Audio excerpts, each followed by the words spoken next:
Chosen one, they didn't just want to see you fall. They wanted to wear your crown while you were still bleeding. This was never random. The betrayal, the delay, the strange way doors kept closing right when you were about to walk through them. The way people who once celebrated you suddenly went silent. None of it was coincidence. If you have ever felt like someone was sitting at the table of your life, eating from a plate they did not prepare, this message was meant specifically for you. And you did not find this video by accident. Here's what they never understood.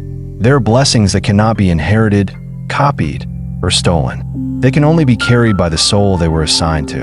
And yours has a name on it that no other hand can erase. If this message speaks to your journey, leave your thoughts in the comments. If this resonates with you deep in your spirit, consider subscribing, because what I'm about to reveal is going to explain everything. They thought your kindness was weakness. They watched the way you gave, the way you forgave too quickly, the way you stayed when anyone else would have left, and they mistook your silence for ignorance. They believed your soft heart meant you weren't paying attention. But everything changed when you started to see without needing to be told. Think about this. Have you ever noticed how certain people only came close when your light was getting brighter? How they laughed a little too loud at your dreams, asked questions that felt more like interrogations, studied your moves not to support you, but to replicate you. That's when reality hit for them, but not in the way they expected. Number 1. Chosen one. They try to steal your blessing by studying your surface while ignoring your roots. Here's the truth. They wanted the fruit without ever surviving the winter that grew it. The psychology of this is ancient. People who have not done their inner work are terrified of people who have. Your presence was a mirror, and mirrors do not lie. When you walked into the room, you did not have to say a single word. Your discipline exposed their laziness. Your peace exposed their chaos. Your authenticity exposed a mask they had spent years perfecting. And so they did what insecure minds always do. They try to break the mirror instead of fixing their own face. They watched how you prayed, how you worked in silence, how you loved people who could give you nothing back.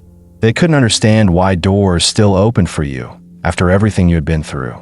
They never imagined that your power wasn't in what you had, but in who you had become in the darkness when no one was clapping for you. Imagine a man trying to steal a river by scooping water into his hands.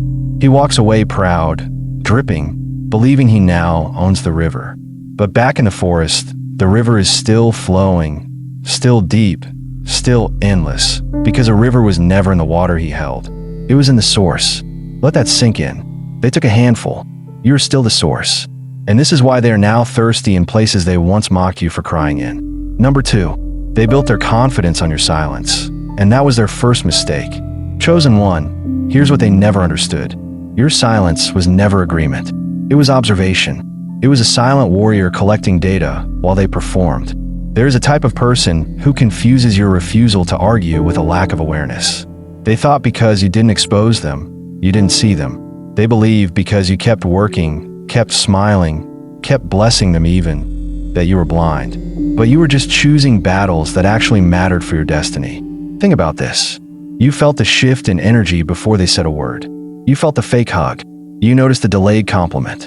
You caught the way their eyes scanned you up and down, not with love, but with calculation. The human spirit knows. The body keeps score, and your soul has always been an accurate lie detector, even when your heart wanted to believe the best in them. Imagine sitting at a table where everyone is toasting with poison and calling it wine, and you're the only one who can smell it. You don't scream. You don't flip the table. You just slowly stop drinking. That is what you did. You stopped drinking from connections that were slowly killing your spirit. They mistook your silence for permission, but your silence was actually the storm gathering before it changes the entire landscape. Now listen carefully. The same mouths that whispered about you behind closed doors are now forced to speak your name with respect in open rooms. Number 3, they tried to bury you like a seed, not realizing you were a mountain. This is the deepest psychological truth they never learned. Envious people always underestimate resilient people because they measure your present pain instead of your hidden history. They saw you in a season of breaking and assumed that was your final form. They laughed. You healed. They judged. You grew. They mocked. You transformed. They watched. You evolved. They thought they were witnessing your end, but they were actually witnessing your becoming. They chased appearances. You built character. They wanted your failure. Your success exposed them. They wanted a reaction. You gave them a resurrection. Here's the truth. A seed must be buried in total darkness before it can break through. They thought darkness would destroy you. They never imagined that darkness was exactly what your roots needed. While they were dancing on the dirt they threw on you, your hidden roots were going deeper than any storm could reach. Imagine a diamond forming. Imagine the pressure, the crushing, the years of being unseen in the dark, the unbearable weight that would turn any ordinary stone to dust. They only saw pressure. They never understood that pressure was your process. Now you don't shine because life was easy. You shine because you refused to break under a weight that was designed to bury you. Let that sink in. You were never being punished. You were being prepared. And now the same pressure that was supposed to crush you has made you unrecognizable, untouchable, undeniable. Number 4. They try to steal your blessing by stealing your story. Chosen one. Now listen carefully. This one is personal. They didn't just want what you had. They wanted to become you in the eyes of others. They retold your ideas as if they were theirs. They copied your language, your style, your mannerisms, your gifts. They sat with your enemies and told a version of your life that made you look like the villain, in them like the savior. This is what jealous hearts do. When they cannot dim your light, they try to convince the world that your light was theirs all along. But here's what they never understood. Anointing cannot be impersonated. Energy cannot be forged. People may be fooled for a moment, but souls always recognize the original. Think about this. A broken chain still remembers what it used to hold. You were bound for a while by loyalty, by guilt, by the fear of being called bitter. But the day you broke free, the chains didn't just fall off you. They fell off your mind. And suddenly you could see that their entire confidence was built on having access to you. Without your presence, without your ideas, without your light to stand next to, they had to finally confront the emptiness they had been hiding. Imagine someone stealing your coat and parading around in winter, believing they have stolen your warmth. But warmth was never in the coat. Warmth was in the fire inside you. They're cold now, chosen one. And they're starting to realize that no matter how many layers they steal, they will never be warm until they face their own winter. Number 5. They underestimated the God in your waiting. Here's the truth. The most dangerous thing you can do to a chosen soul is to attack them while they are in divine isolation. Because that is not loneliness. That is incubation. They thought you were alone. They thought no one was defending you. They believed your isolation meant you had been abandoned.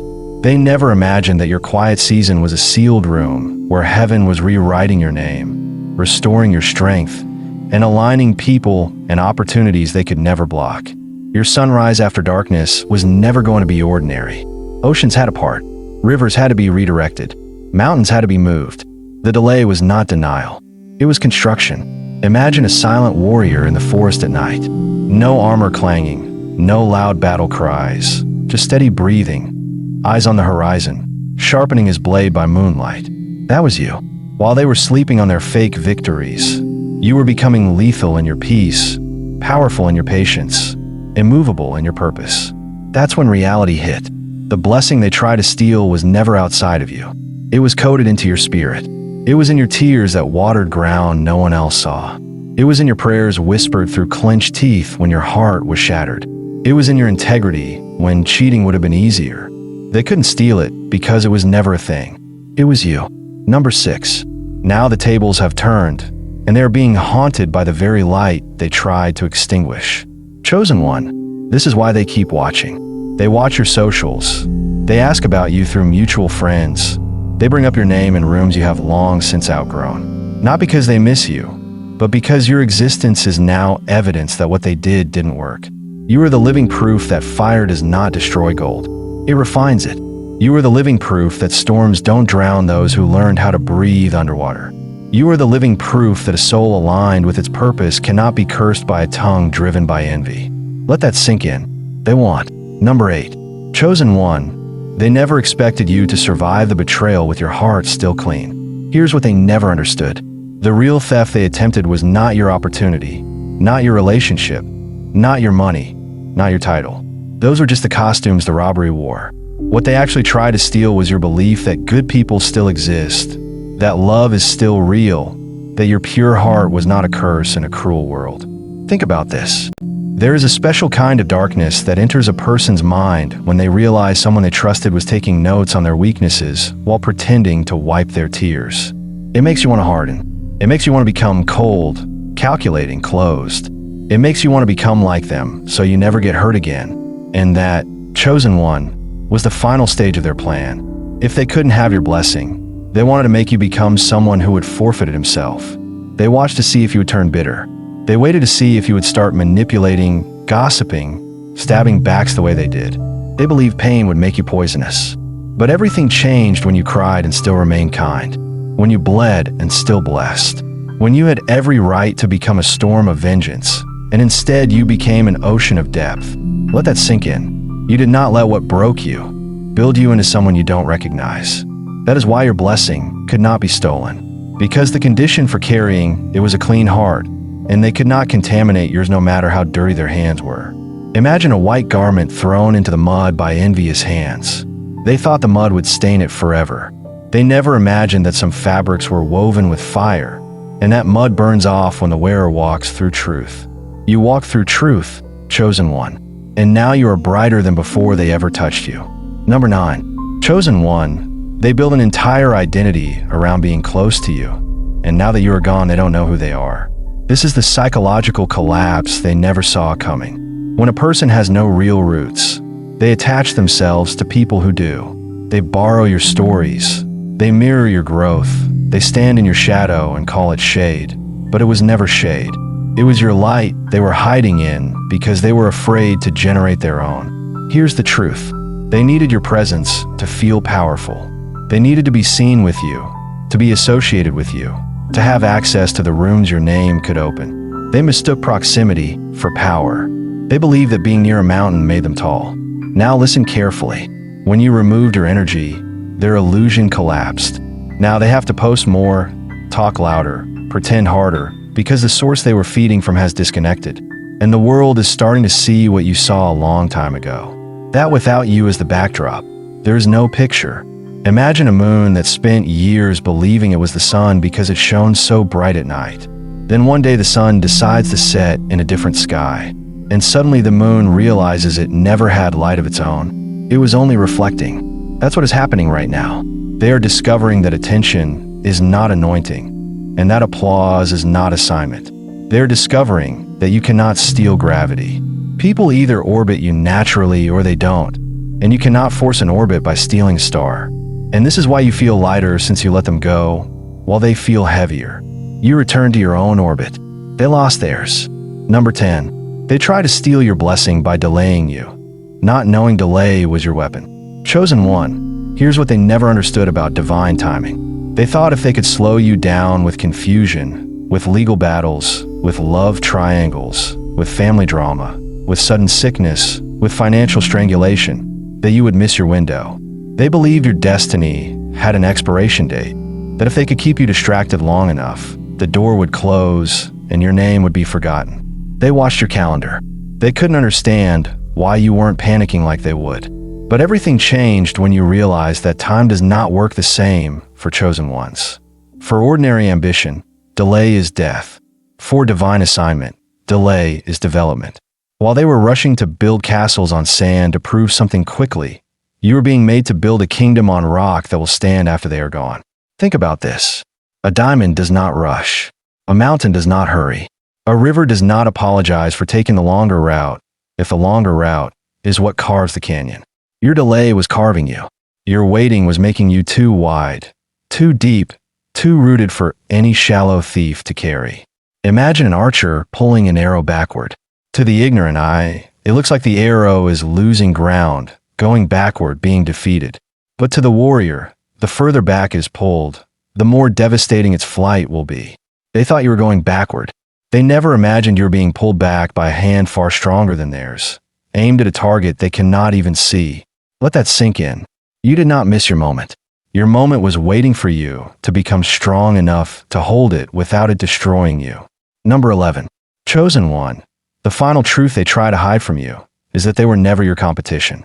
They were your confirmation. This is why everything feels so different now. You have stopped comparing. You have stopped competing.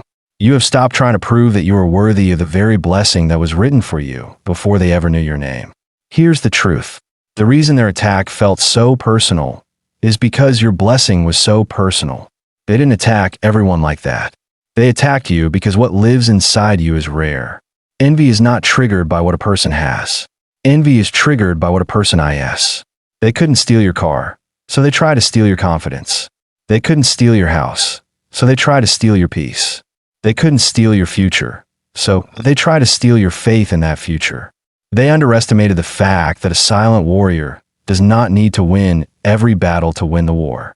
He only needs to remain standing. Imagine two wolves circling a lion who is asleep. The wolves laugh, they bite at his tail, they call him weak because he does not react. Then the lion opens one eye, and the forest goes silent. Not because the lion roared, but because the lion remembered who he was. Chosen one, you have remembered. They laughed while you were healing. They judged while you were growing. They mocked while you were transforming. They watched while you were evolving. Now they must watch something else. They must watch you become everything they said you could never be without ever having to say a single word to them again. Your life itself is now the closure. Your peace itself is now the revenge. Your joy itself is now the justice. So walk away from that grave they dug for you. You were never meant to lie in it. You were meant to plant flowers on its edge and keep walking toward a sunrise after darkness that has your name written all over it. And when you finally stand in the fullness of what they try to steal, you will understand the greatest secret of all. They were never able to steal your blessing, chosen one, because your blessing was never outside you. You were the blessing all along. Number 12. Chosen one. They thought your empathy made you easy to manipulate, but they never understood that your empathy was actually your intelligence. Here's what they never understood. You feel rooms before you understand them. You sense betrayal before it has a name. You knew the energy shifted before the words did. And because you feel so deeply, they believe you could be controlled by guilt, by shame, by the fear of being labeled difficult or ungrateful or hard to love. They built their confidence on your compassion. They believe that if they cried loud enough after wounding you, you would rush to comfort them and forget what they did. They believe that if they played the victim well enough, you would hand them the knife again just to prove you were still a good person. But everything changed when your compassion stopped being blind and became boundaried. When your heart remained soft but your spine became steel. This is the psychology they never studied. A truly healed empath does not become a narcissist. He becomes discerning. He does not stop loving people. He just stops bleeding for people who only come a drink. Think about this. For years you apologized for things you didn't do just to keep peace in rooms where you were the only one who actually cared about peace. You shrank to make others comfortable in their mediocrity. You dimmed because your light made their shadows too obvious. They mistook your sacrifice for stupidity. Now listen carefully. You are no longer available for that kind of sacrifice. You still love, but you love from a mountain now, not from a pit. You still give, but you give from overflow, not from depletion. Imagine a river that finally learned it does not have to flood its own banks to prove it is generous. It can remain deep, remain full, remain flowing, and let those who are truly thirsty come to drink instead of chasing those who only wanted to drown in it. That is you now. You stop chasing, and in that moment, your blessing returned to you tenfold, because energy always returns to the vessel that respects it. Number 13. They tried to steal your blessing by rewriting your name in places you were not present to defend it. Chosen one, this is the chapter that will finally give you peace about why certain doors closed so suddenly, why certain friendships ended so strangely, why certain opportunities vanished after you told the wrong person about them. Here's the truth. There are people who cannot compete with your light, so they compete with your reputation. They go into rooms you have not entered yet and plant seeds of doubt about your character, hoping that by the time you arrive, the soil is already poisoned against you. They whisper that you are arrogant when you are actually confident. They whisper that you are fake when you are actually private. They whisper that you have changed when you have actually just grown. They watch your life and realize they could not stop your rise, so they try to control how others perceive your rise. They believed if they could make enough people question you, you would start questioning yourself. But everything changed when you stopped defending your name and started letting your life defend it for you. Think about this. A lie has speed, but truth has roots. A lie can travel across the world in a day, but it can never grow anywhere. Truth moves slowly because it has to grow roots first, but once it grows, no storm can pull it out. The same mouths that buried your name in lies are now watching your name bloom in rooms they said you would never enter. Imagine a silent warrior whose name is being slandered at the gates of a kingdom he has never visited. The guards laugh and say he shall never enter. Then one day the king himself walks out and says, I know him. I sent for him. Let him in. Chosen one. That is what is happening for you. The king knows your name. And no gatekeeper who was bribed with envy can keep out a soul that was summoned by destiny. Let that sink in. You lost people, but you did not lose favor. You lost access, but you did not lose assignment. And favor will always build you a new table when those who ate at your old one try to poison it. Number 14. Chosen one.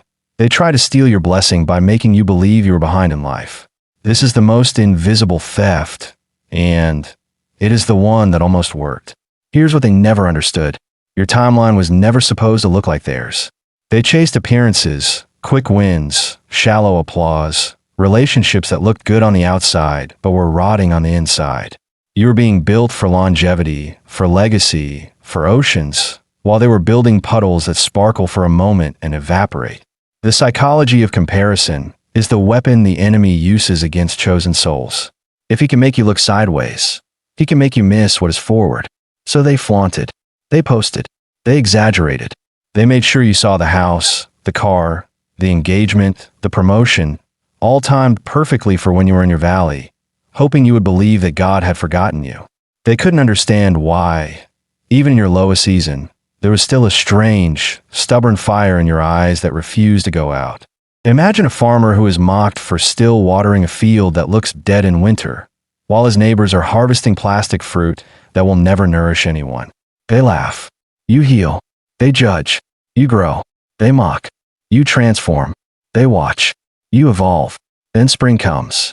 And suddenly your field explodes with real life, real fruit, real harvest that will feed generations, while their plastic fruit is exposed as decoration that never had any life in it at all. That's when reality hit. You were never behind. You were being hidden. You were never late. You were being ripened. You were never forgotten. You were being protected from being seen too soon by eyes that would have tried to abort what they could not understand. Now listen carefully. The same people who try to make you feel small for moving slow are now secretly studying your patience, because their quick success has left them empty and your slow becoming has left you full. Number 15. Chosen one. Here is the final revelation that breaks every chain they ever try to put on you. They could never steal your blessing because your blessing was forged in a fire they did not have the courage to stand in. This is why your story cannot be duplicated. They want the anointing without the agony. They want the sunrise without surviving the night that tried to kill you. They want the crown without the crushing, the platform without the pain, the diamonds without the darkness and light that pressure creates. But you, chosen one, you stayed. You stayed when your heart was shattered and no one sent a text. You stayed when your prayers felt like they were hitting the ceiling. You stayed when loyalty would have been easier to betray. You stayed when the road disappeared and you had to build the next step with trembling hands and stubborn faith. Here's the truth that will set you free forever. The blessing they try to steal is not an object. It is not a person. It is not a position. It is an identity. It is the unshakable knowing that you are the one who survived what was meant to destroy you and still chose to remain soft, still chose to remain true, still chose to remain pure. And because you remained, you became untouchable. Not because you were perfect, but because you were proven. Fire has tested you. Storms have tried you. Mirrors have exposed you to yourself. Mountains have taught you endurance. Broken chains have taught you freedom. Hidden roots have taught you depth. Imagine standing at the end of a long war that no one else saw. Your armor is dented. Your sword is heavy. Your feet are tired, but your eyes are full of a peace that no thief can ever take. And behind you, the battlefield is full of the lies, the masks, the fake friends, the stolen ideas, all lying still because none of it survived the truth of who you became. You are no longer asking if you're chosen. You are living like you know it. So let them keep watching from a distance. Let them keep telling stories about a version of you that no longer exists. Let them keep holding the empty bag they thought was your blessing. Because you Chosen one, you walked out of that season not with less, but with more. More wisdom, more fire, more discernment, more power, more peace. They came to steal your blessing, but they left you with a kingdom. And from this day forward, may every room you enter feel the weight of a soul they could not break. May every dream you touch remember the hands of a warrior who healed. May every chain that once held you become the testimony that sets someone else free. You were never the one who was robbed. You were always the one who was rising. And your rising has only just begun. Number 16. Chosen one. They try to steal your blessing by making you doubt that you even had one. This is the most wicked layer of all, and it is the one you almost believed. They didn't just attack what you had. They attacked your ability to see what you had. They made you sit in rooms where your gift was treated as common, where your insight was interrupted, where your presence was tolerated but never celebrated, until you started to wonder if maybe you were the problem for wanting more than crumbs. Here's what they never understood. A diamond will look like a regular rock to eyes that have never been trained to see value. Your mistake was never your worth. Your mistake was asking people who sell glass to appraise diamonds. The psychology is brutal and precise. When you are constantly surrounded by people who benefit from your confusion, they will never give you clarity. They will keep you second-guessing, over-explaining, shrinking your vision to fit their comfort. They believed if they could keep you insecure long enough, you would hand over your blessing yourself just to keep their approval. They watched to see if you would trade purpose for acceptance. But everything changed the night you stopped asking for permission to be powerful. Think about this. How many nights did you lie awake replaying conversations, wondering if you were too much, too sensitive, too intense, too deep, too spiritual, too ambitious? How many mornings did you wake up and tell yourself to play smaller today, to talk less, to want less, to dream less, just so they would stay? Chosen one, that was not humility. That was theft in slow motion. Now listen carefully. You were never too much. The room was just too small. Imagine an ocean being told it is too much water by people who only brought cups to hold it. The ocean starts to believe it should evaporate, should become smaller, should become a puddle so it can fit into their hands. But then one day the ocean remembers that it was not made to be held. It was made to be honored. It was made to be vast. It was made to carry ships, to hide mysteries, to reflect the sky. And in that remembering, the ocean stops apologizing for its depth. That is what you did. You stopped apologizing for the size of your soul. And the moment you did, the blessing they tried to convince you that you never had came rushing back into your own hands. Number 17. They tried to steal your blessing by keeping you connected to a version of yourself that you had already outgrown. Chosen one, here's the truth. Some people only love you when you are wounded because your wound makes them feel needed. Some people only celebrate you when you are struggling because your struggle makes them feel superior. The moment you begin to heal, the moment you begin to rise, the moment your voice gets steady and your eyes get clear, they panic. Because your healing exposes their addiction to your brokenness. They mistook your healing for betrayal. They believed your growth was abandonment. They watched you set a boundary for the first time and called you selfish for refusing to self-destruct the way you used to. This is why they kept bringing up your past. Not because they were concerned about your future, but because your past was the only place where they still had power over you. In your past, you were easier to guilt. In your past, you were easier to control. In your past, you were still asking if you were worthy. But everything changed when you stopped living there. Imagine a man who finally learns how to walk after years of crawling. And the people who loved him while he was crawling get angry that he now stands tall. They say, "You have changed. You are not the same." And he wants to say, "Of course I am not the same. I was on the ground and now I'm on my feet. My changing is not my sin. It is my survival." Let that sink in. They wanted you to remain the person who needed them, so they would never have to become a person who could actually love you without leverage. And so you did the bravest thing a chosen soul can do. You let the old version of you die, even though that old version was the only one they knew how to love. You chose sunrise after darkness, even though it meant walking alone for a while. You chose the river that flows forward over the pond that keeps you stagnant. And now, chosen one, the people who were only in love with your wounds have no idea what to do with your wings. Number 18.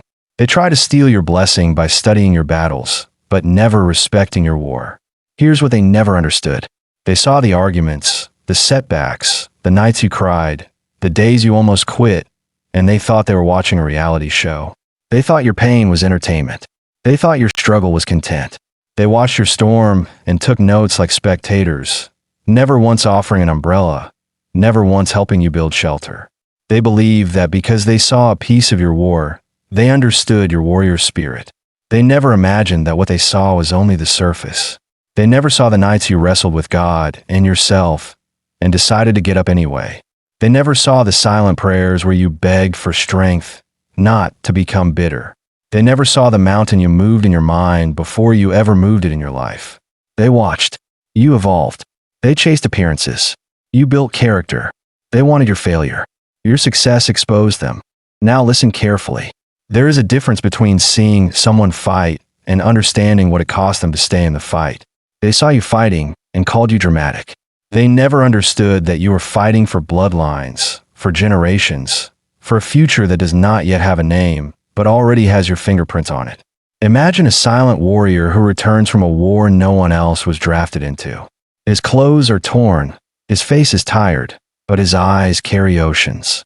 People ask him what happened, but he cannot explain in words what his soul learned in silence. So he just lives differently. He loves deeper. He wastes less time. He protects his peace like a sacred temple. And those who never went to war think he is acting strange. But those who know war recognize him instantly. They bow, not to his wounds, but to his wisdom. Chosen one, your war was private, but your victory will be public. And the same people who made a mockery of your battle will have to stand in the audience of your becoming and watch a blessing they cannot touch crown a head they try to dishonor. Number 19. They tried to steal your blessing by convincing you that your softness was your weakness, when in truth your softness was your greatest protection. This is the paradox they could never solve. How can someone be so tender and yet so unbreakable? How can someone cry so easily and yet never quit? How can someone love so deeply after being so deeply betrayed? They couldn't understand it because they measure strength by how hard a person can become, while you measure strength by how soft a person can remain after life tried to harden him. They built their confidence on hardness, on being cold, on being calculating, on being closed. They believe your tears meant you were losing. They believe your kindness meant you were naive. They mistook your willingness to forgive for a willingness to be fooled again. But everything changed when you learned that forgiveness and access are not the same thing. That you can love someone from a distance, so far that their storm can no longer reach your shore. That you can wish them well without wishing them back into your life. Think about this. Fire does not destroy water. It transforms it into something that can rise. You were never meant to become fire to fight fire. You were meant to become an ocean that fire cannot burn. And that is exactly what you became. Imagine a seed that is told it must become stone to survive winter. But the seed refuses. It stays soft. It stays open. It stays willing to break. And because it stayed soft, when spring came, it could split, it could sprout, it could become a forest while the stones around it remained just stones, hard, unchanging, lifeless. Let that sink in. Your softness saved you. Your softness is what allowed you to be planted. Your softness is what allowed you to grow. And now your softness has become a strength so deep that no hard heart can ever manipulate it again. They wanted you to become hard. You became holy in your softness. And that holiness is now a shield they cannot penetrate. Number 20. Chosen one. This is the final layer they never saw coming. They tried to steal your blessing and ended up transferring theirs to you. This is the spiritual law they never learned. What you do to a chosen one out of envy does not subtract from the chosen one. It adds to him. Every lie they told about you created a space for truth to elevate you. Every door they closed on you forced you to build your own house with bigger doors. Every person they turned against you cleared your path of people who were never meant to go where you're going next. Here's the truth. The universe does not waste pain. It recycles it. The energy they used to plot against you has now become the fuel for your ascent. Their obsession became your promotion. Their attack became your anointing. Now listen carefully. You're not going back to who you were before they try to steal from you. That person is gone. You are going forward as someone who can never be robbed again, because what you carry now cannot be taken. It can only be earned in the dark, in the silence, in the storm, in the mountain climb, in the fire, in the waiting, in the breaking of chains, in the honoring of hidden roots. They thought they were stealing your blessing, but they were actually making you become the kind of soul that can carry blessings too large to steal, too.